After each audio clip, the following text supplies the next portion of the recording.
Miss Liliana, Miss, who was Miss Liliana? Friends, ladies and gentlemen, good afternoon. As usual, I was invited through a text message by my good friends, the Manhid brothers in the RP. Of course, they sent me formal invitations after. But it wasn't easy getting here today because we had changes in the budget schedule in the Senate. And of course, I had to be asked about restitution again. Or we had to be asked about why restitution. So, the point of view of this representation, because that became a controversial statement when I was still Secretary of Justice prior to my 45 or 6 days still. So I've been here for 4 years. And starting October 10, right? They're doing the math right. Yes. And, it hasn't been easy. Pressure has been there, there's pressure, job. And what we actually are concerned about is the theme of today's discussion, strengthening economic security and resilience. Because, as usual, this is not the first time we've seen a crisis of confidence happening to a country. My first experience with this was in 1983, when I was still a law student after Ninoy Aquino was assassinated at the Manila International Airport at that time. They started the crisis of confidence, and it's lasted for 3 years, which of course was not very good for the country. But finally was resolved after the People Power Revolution of 1986, where a new government was installed, democratic, and of course, with all the ideals of good governance in their minds. But what happened after that, of course, is still a mixed bag of achievements and problems. Achievements, because basically there were some good things about it. The restoration of democracy was one of them. The writing of the Constitution may have been a good one, but of course it's not perfect. And certain policies on liberalization may have been good. Of course, they may have been bad too. But really, is from whose point of view you're looking at. But that was the first crisis of confidence that I saw in government. Then after a few years, 1997, it was not really a crisis of confidence. It was more of the Asian financial crisis that we saw, where the country wrote off and had to tighten its belt because of the devaluation of the peso, the extreme drop in the price of the peso at the time. I remember that. And then in 1998, a new president was elected, and I served under that presidency. And I was then, about 37 years old, I was assistant secretary in the presidential management staff of President Joseph Ernesto Estrada. And I actually acted as an executive assistant to President Estrada after a few months. After we got to know each other in office, he asked me to assist him on a daily basis. So I was there up close with history. I knew what happened the whole time. And probably most of what happened, because I considered my hours after 8 to be personal time already. So I couldn't join in the other cabinet that was meeting after 8. But just the same, I ended up, I wrote the last letter of his presidency, which was a leave of absence from the position of president, which until now is not a clear note in history, since the Supreme Court was not really upright about it. They weren't very honest about that result. They ignored that message just because it was more politically convenient.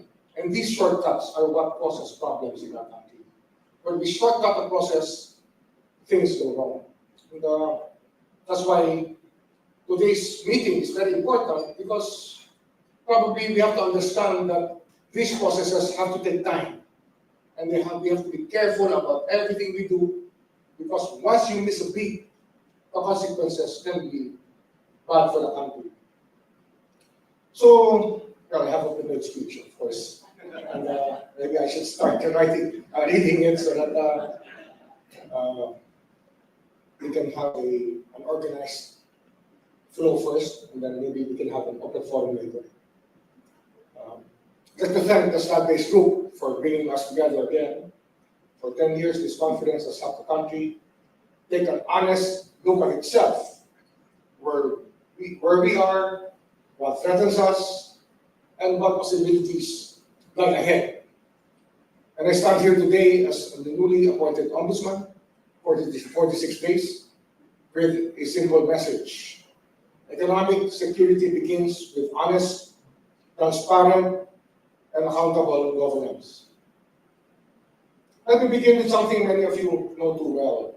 When investors assess a country, they don't just look at the numbers, charts, or demographic trends. They look at whether rules are followed, whether decisions are fair, whether the public money goes to where it should. In other words, they look for trust. And that is the basic issue today about government. And trust is fragile. It can take decades to build and only one scandal to destroy it. This is why corruption is not just a governance issue. It is an economic threat. Every peso stolen from infrastructure is a bridge not built, a road left broken, a community left vulnerable. It is also a message to investors that the rules may not be as predictable as they hoped. This is where the Office of the Ombudsman enters the story. Not as an economic agency, but as a guardian of the conditions that make growth possible. Probably the most important condition is predictability. When I assumed office a few days ago, or a month or so ago, I made two early decisions. First, I lifted the restrictions on SAL-N access. Statement of assets, liabilities, and net worth of government officials were then close to public scrutiny, and thus probably inviting impunity into the picture. Impunity of corruption. For years, it was a lockbox, hard to request, hard to obtain. But transparency cannot thrive behind closed doors. By opening access, we are telling the public, you deserve to know how we safeguard your trust. Second, I express support for live streaming of not just the bicameral conference committee of the budget, but even the proceedings inside the Ombudsman's office. When we do preliminary investigation, at least the public has the right to know what has been violated and who are the accused, so that and what the government is doing about it. These are not symbolic gestures. These are signals of a larger shift, a governance of culture where openness is the norm and not the exception. And behind the scenes, we are laying down deeper reforms. We are intensifying investigations in high-risk, high-value sectors, public infrastructure, procurement, revenue, and regulatory agencies, of which one by one I've been speaking to. These areas shape investor confidence more than any investment brochure ever could. As an example, digressing a bit from the speech, the other day I was with the BIR commissioner. I invited the new BIR commissioner over to my office. Since we were neighbors in Quezon City. We work in the same road what was known as the Adham Road, and now the Medium Defensor Santiago Road. And it was a very frank conversation that we had.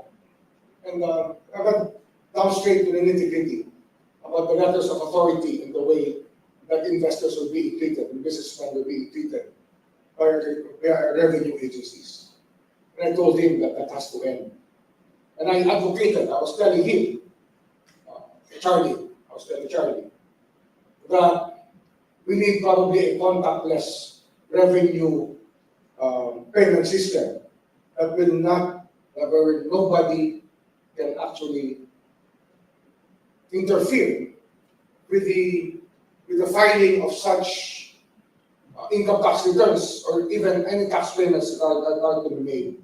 There has to be an early payment system that will not be interfered with by anybody before any LOAs ever come out. And even, of course, the suspension of LOAs for that matter, to stop it.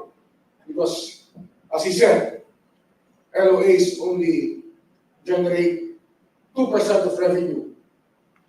But when you do the math, it actually generates more than 6% of revenue, but the other 4% is lost to the pockets of these people from the BIR.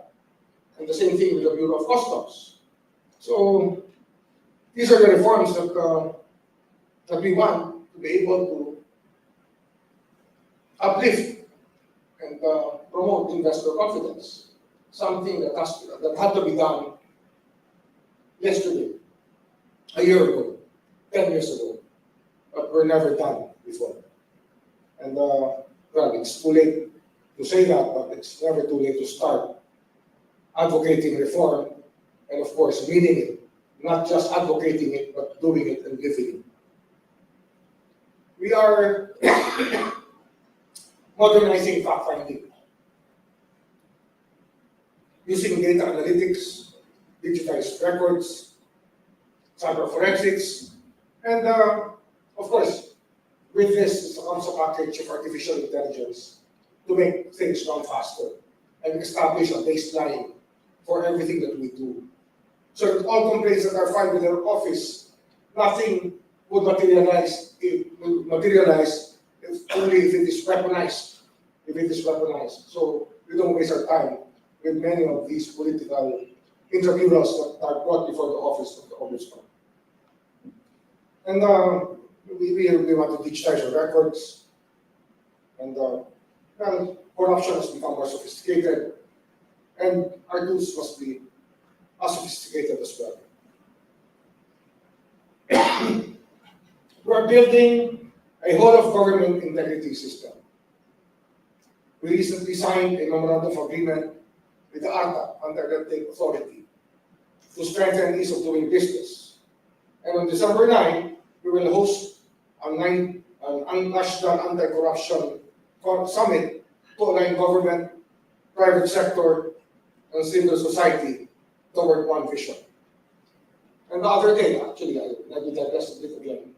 I invited the chairman of the National Telecom, NTC, National Telecommunications Commission, and told them, you have to stop protecting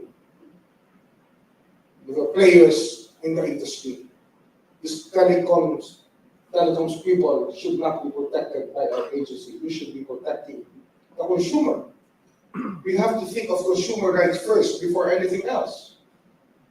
And it has been a sad thing. I mean, when I drive along Jupiter Street here in Makati, and I'm talking to somebody on the phone, and the call is dropped 4 times in the prime district of the country, there's something wrong. Not just with the telecom, but with the NTC.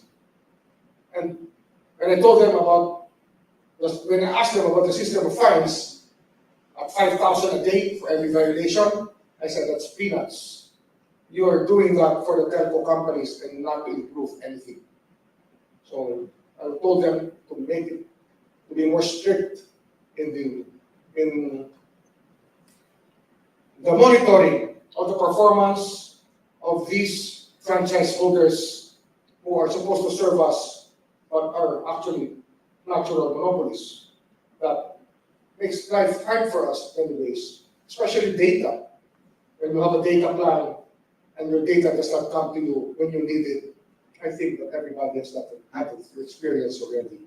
They have to improve that service. That's just one of the jobs of the Ombudsman. Public interest, of course. And yes, cases are moving. We have already filed the first batch of flood control cases before the Sandigan Bayan. More cases are coming. And we're working with the court for continuous trials. No delays, no unnecessary resets. What actually spurred us to do this more and talk to the courts more is the dismissal of cases of graft due to inordinate delay. And when people are told to slow down so that they can take a breather from the hustle and bustle of litigation, and it takes 6 years to do preliminary investigation, there must be something wrong with the investigator. So we're doing something about that too. And accountability must not only be real, it must be felt. Today's theme is economic security and resilience. Much of the conversation on resilience focuses on external forces, geopolitics, climate, global markets, but resilience has a domestic front as well. We cannot expect investors to trust us if we are unwilling to trust ourselves. We cannot seek international partnerships if our own internal systems are weak or do not work. So transparency actually builds confidence. Confidence attracts investment. And investment creates jobs. And jobs build stability. And stability builds resilience. It's all a process. So the chain begins with integrity. Let me be clear. The Ombudsman cannot do this alone. The government agencies must embrace open data and digital systems. When we arrived at the Office of the Ombudsman more than a month ago, everything was still being done snail-mail. And the order to digitize came immediately. And we are about to bid out, or have we finished our terms of reference? We're about to. Anyway, we're almost there. To bid out the digitization of our office. What a waste, because space that can be used for people to be working are used to store dusty documents that will have nowhere to go.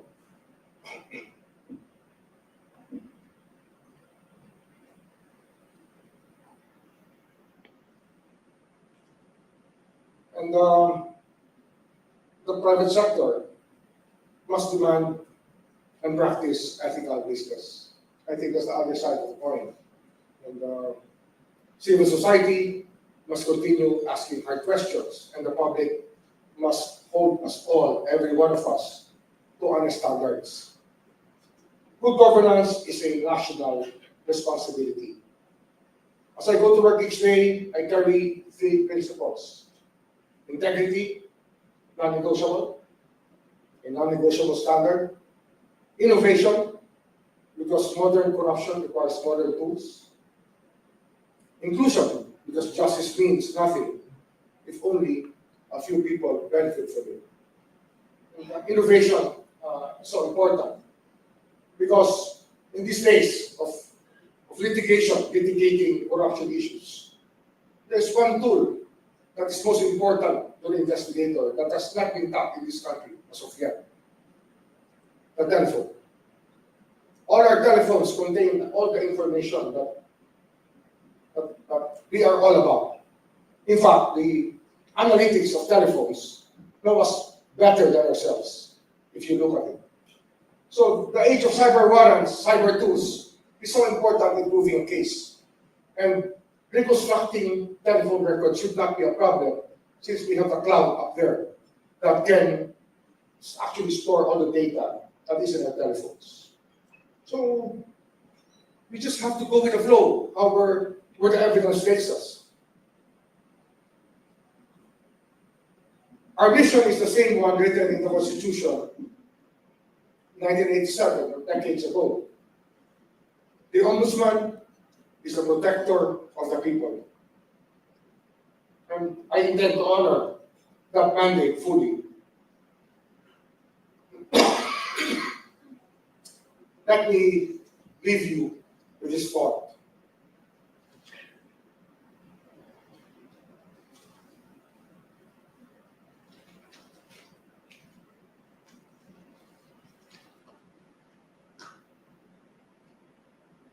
A nation becomes resilient not only through strong markets or large budgets, but through the character of the institutions and integrity of its leaders. If we strengthen transparency today, we secure economic security tomorrow. So it's going to be a long ride. This term is for 7 years. And hopefully, at the end of 7 years, we will have nothing more to do. That is the prayer of every ombudsman, I think. That because we've done such a good job and the institution is so stable, corruption will be obsolete because we will touch anybody who does it. Thank you. Good afternoon.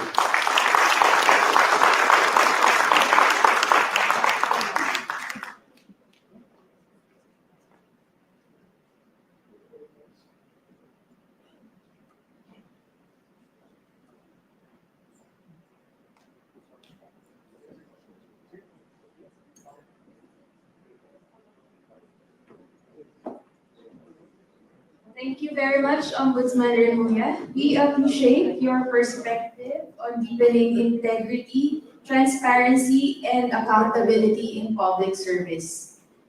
So we are honored to be joined by Ombudsman for a little more time to answer some few questions from the audience. To be moderated again by Ms. Regina. I'm so sorry. I know everybody's sick of me, but this is unplanned. We are, very honored that the Ombudsman has a bit more time this afternoon, so we're going to try to get some things out of him. First off, a big day for you today. Obviously, Sec Vince was just here earlier. They came from your office, recommended charges against the former House Speaker and Zaldi Ko, of course. What's the plan there? Actually, we've been investigating Saldico and the former speaker, since weeks ago.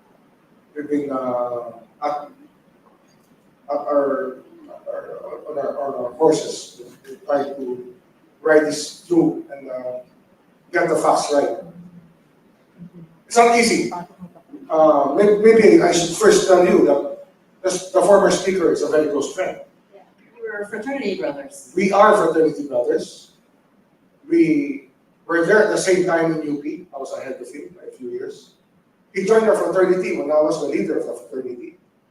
And we were together in Congress. He was the majority leader, and I acted as senior deputy majority leader. So how close can that be? But it's about the country. We have a hierarchy of values that we espouse, even within our fraternity. It's always country first. I think Fred Pascual would know that. He's our fraternity brother.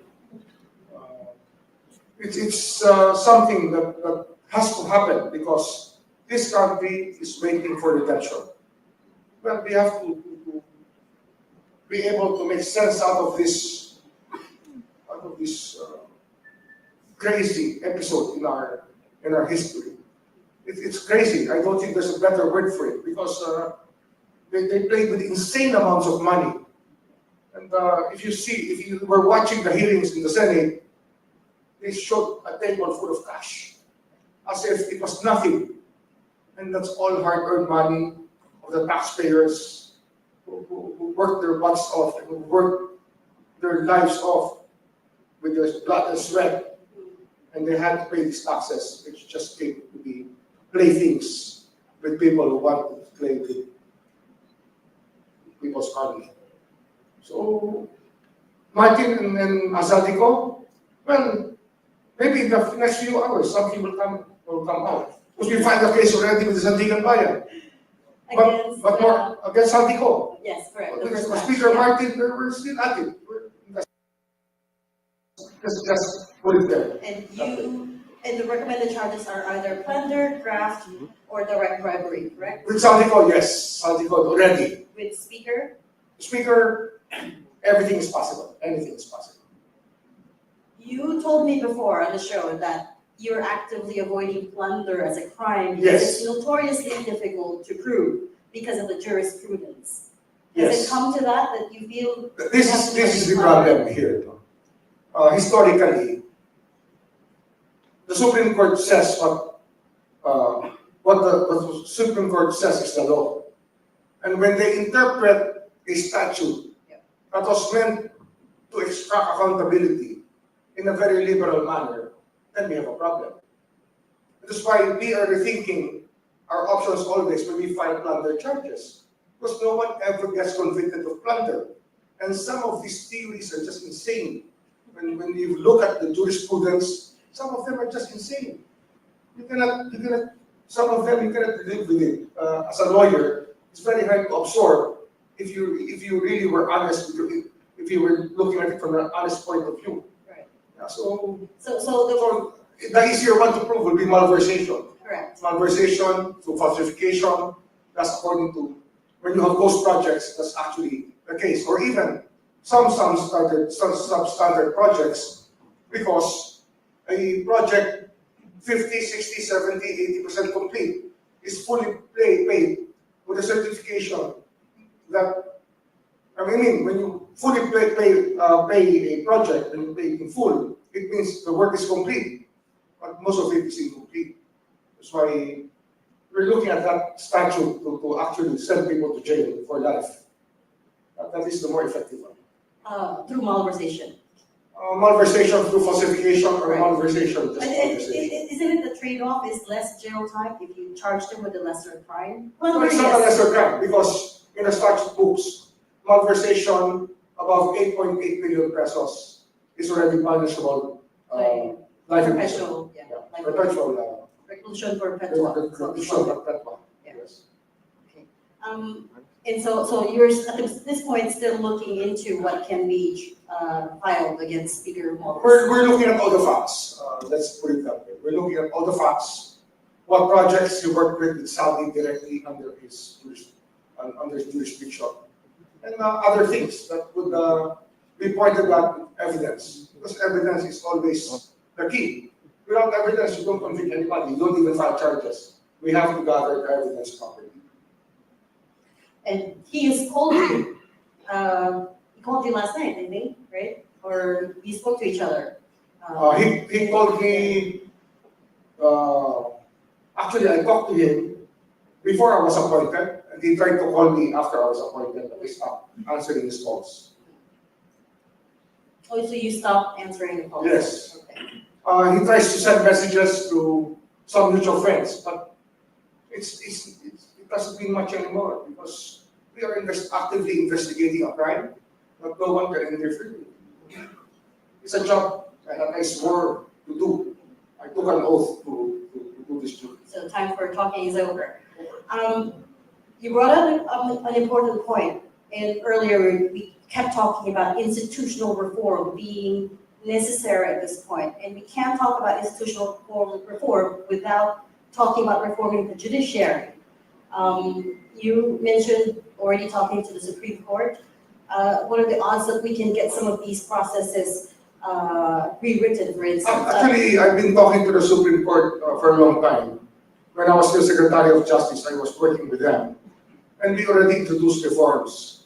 There was a time when the Supreme Court would also be the one to say whether a person should be charged or not, because preliminary investigation was still a court function.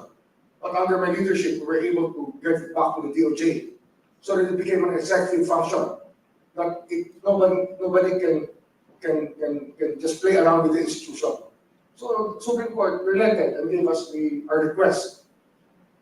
And the past few weeks, I've been in constant touch with the Senior Associate Justice, Marvin Clonen, who was my classmate in the UP College of Law, good friend. And we've been exchanging text messages. And I think it was around 2 weeks ago or a little more than 2 weeks ago that I visited the Chief Justice together with the Senior Associate Justice, to discuss the cases that had to run properly and faster than usual. Because the inordinate delay theory always worked with defense counsel who are paid oodles of money. And this cannot work anymore. That's why I was advocating continuous trial. Continuous trial means that the moment you file a motion for continuous trial and it's granted, the moment you're given the floor by the judiciary to present your evidence, all the evidence is ready. That's why we have to make sure that our evidence is gathered properly, documented properly, and presented in the right manner. It is how all courtrooms function, I think, throughout the world, hopefully throughout the world. It's, I think, the expectation of everybody that our court system should work that way. But Ombudsman, hasn't it also happened before that there is continuous trial, but the next trial is scheduled 2 months down the road? Or you agree on a schedule. You actually agree on a schedule. There's a pre-trial order, and the court will come up with an order, a schedule. You're given so many trial dates to present your evidence, and so many trial dates to present your defense, and then everything is for resolution by the court. That's how it works. But there are many attractive options to many of these highly paid lawyers, the best lawyers money can buy. They usually end up in the hospital, unable to attend a trial, research it. I mean, they will have every device possible. But I'm a lawyer. I know all of these tricks, and the Supreme Court knows these tricks. We're not newborns here. We know that this cannot be accepted anymore. And the reason we're talking about the Supreme Court, by the way, is we already expect that it will go up to the Supreme Court. I mean, the court. Yes. And there's one thing that I was discussing with a court insider, and I was asking a question. Why is it that people who are convicted still are allowed to post bail when it's a corruption issue? Why are they still running around after being convicted of a corruption issue? And the answer is not as clear yet as now. But I think eventually they will cancel this kind of behavior of being liberal with people's money, because it has to end. The pit of cases were a terrible chapter in our lives, because they could have been convicted. Many of these people who were acquitted could have been convicted. But for some reason, most of them were acquitted. And there was even a case where somebody was acquitted but asked to return money. And this is a guy really innocent. When you're asked to return money that doesn't belong to you. That's the argument they're making. I'm innocent because I was acquitted, although I'm being asked to return. Yeah, but let me be clear also. You're running a country. You want things to happen as quickly as possible. But you have to gather the proper evidence. And there are other options available. And these options must be considered also. Plea bargains, with the return of money for lighter sentences is possible if taken early in the proceedings, not to waste people's time. Because if you do the math with all of these cases right now, we may run out of Sandigan Bayan divisions by the time all of this is over. We might have to legislate new divisions. But the problem is, most of the accused are legislators. Would they want to legislate more divisions to make the result faster?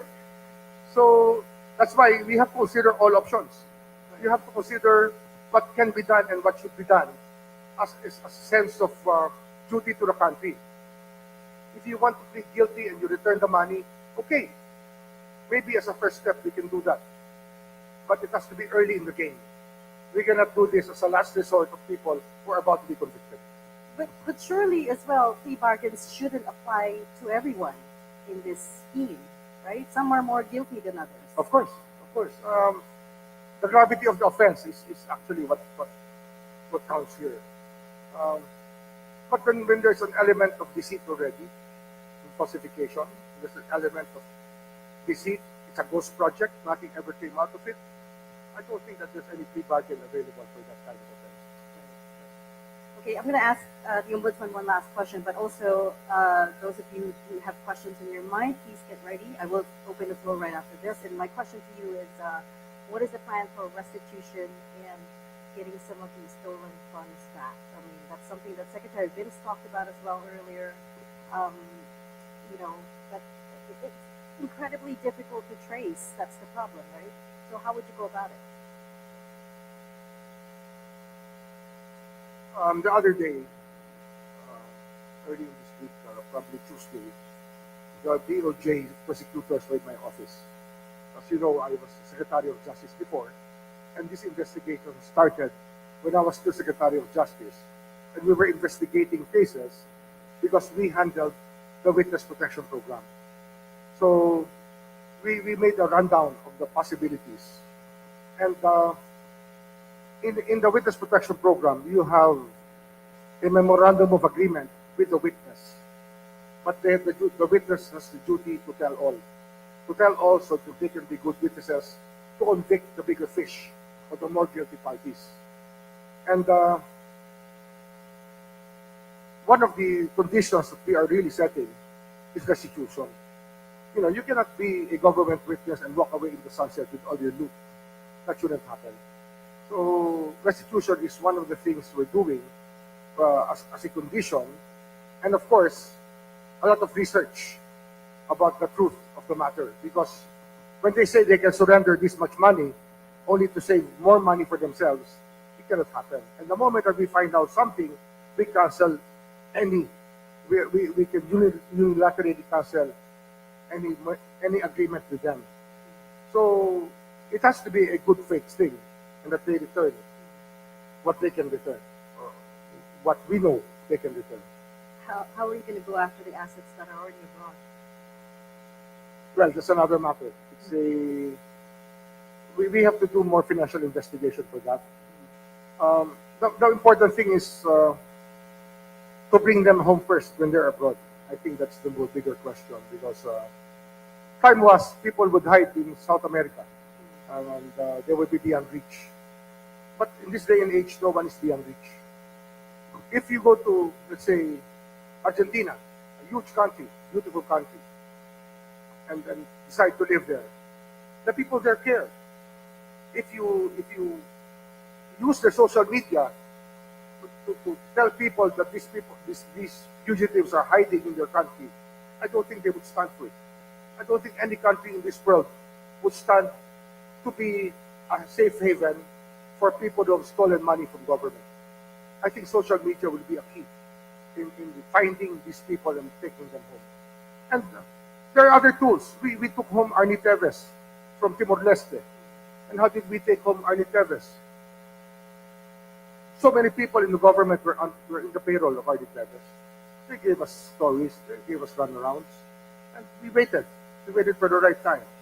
When we were about to host the ASEAN, we released a statement. We will block the membership of Timor-Leste unless they surrender Arnie Teves. And they did.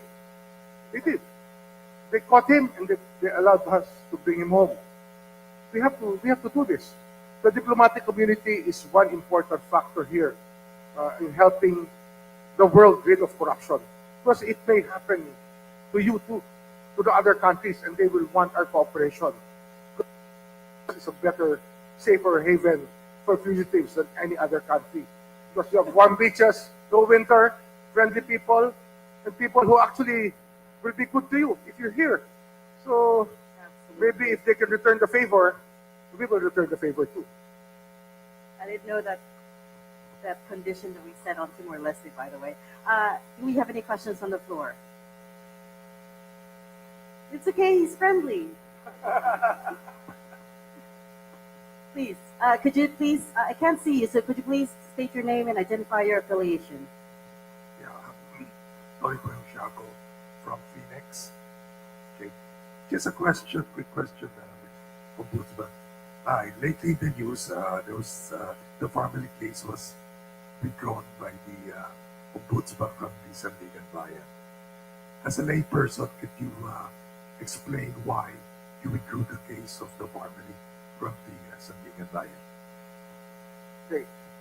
It's actually family cases. There are 10 or more than 10 cases family uh, filed with the Sandigan Bayan. But I had this gut feeling from the very start. Why the haste in filing when I was about to enter the office? They only filed it in August after the retirement of the last ombudsman. And then, of course, you suspect something. You can smell something. Actually, you can smell a rat a mile away. And that happened to be the case. It's like an antivirus. It was an inoculation to give them the right to double jeopardy, against double jeopardy. So, we do the cases. We're reconfiguring everything now. There was even a case in the family cases where no damage to government was alleged. There was no damage to government alleged. Thus, you confuse the jurisdiction of the court. Is it within the jurisdiction of Sandigan Bayan when you have a defective pleading? Most of these pleadings were defective, I will tell you. And we're still working on these cases now. As my young assistants would, actually I always say young assistants because I took with me to the Ombudsman's office 2 of my youngest assistants in the DOJ, Rico and Luigi, 34 and 31 years old. And right now, there are 90 lawyers, top-notchers, honor graduates, debaters, moot court specialists applying. And we're going to take in most of them. We're going to take in a lot of young cadre who will just do this job and march on so that this country will have a better future. Because the youth should be in the... And I believe in that. I've taken some experience, of course. We need people who have been through everything also. But we're taking in the younger ones. And the applications have been impressive. And we're freeing up the space. We're digging up our savings so we can be able to pay good money to people who will join us. But this good money is actually good money for starting lawyers or young lawyers. But it will be enough to live an honorable life and, of course, an exciting life. I think that's what we all want when we're young. Great effort in trying to sell the job, Ombudsman. Do we have any other questions? Please, could you pass her a mic, please? If you could just identify yourself and your affiliation. Good afternoon. I'm Bernsey from the Foundation for Economic Freedom. Sir, it's great that you've lifted the veil on the SALNs, but based on what's been made public, we have to really get to the bottom of the truthfulness or correctness of the assets being declared. Many of them are unbelievable. What are we doing about it? And then second question, how do we make sure that the changes that we're implementing now will be sustained beyond the administrations? Because we've been on this roller coaster, we get into these crises, we do what's needed to be done, and then the next administration could just, throw it all away. How do we make it stick now? Thank you.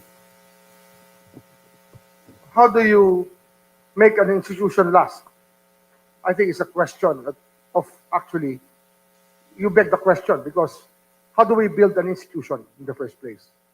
How do we build an institution that will not be subject to political change or almost an immutable institution? That's the hardest question to answer. I mean, I'll be honest with you.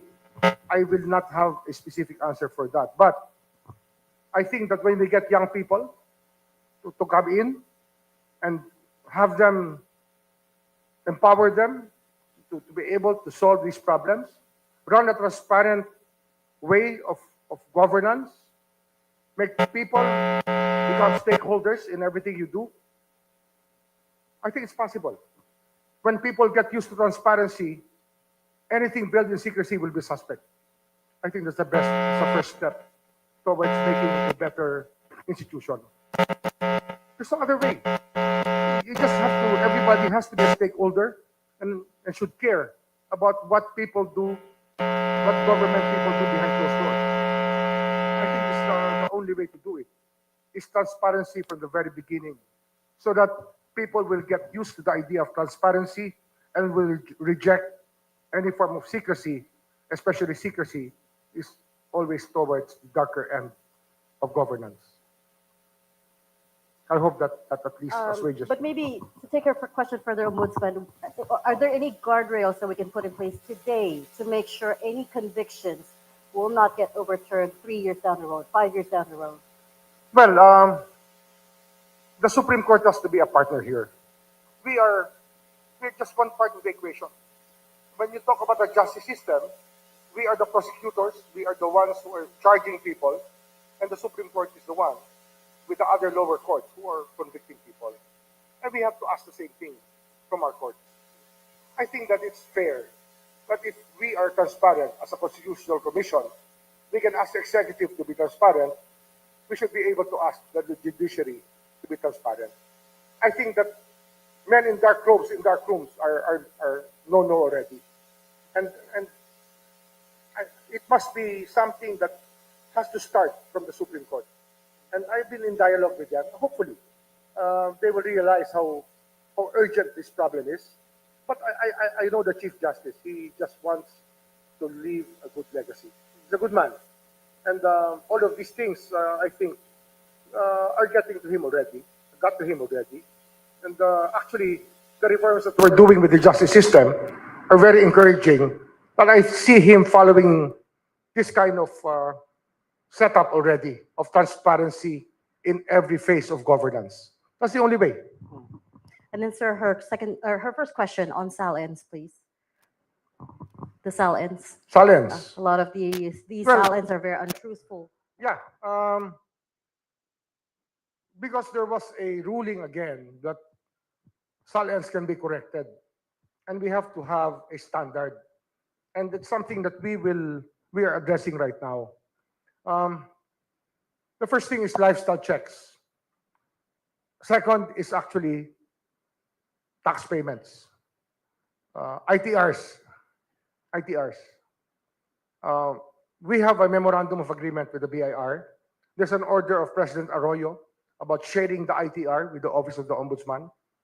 I think that we'll be using a law that is meant to forfeit illegally acquired property.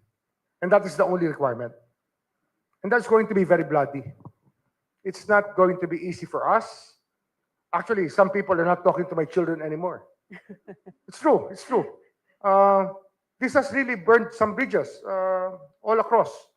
Many of our friends or political allies before, because I was a politician, stopped talking to my children because of what I do.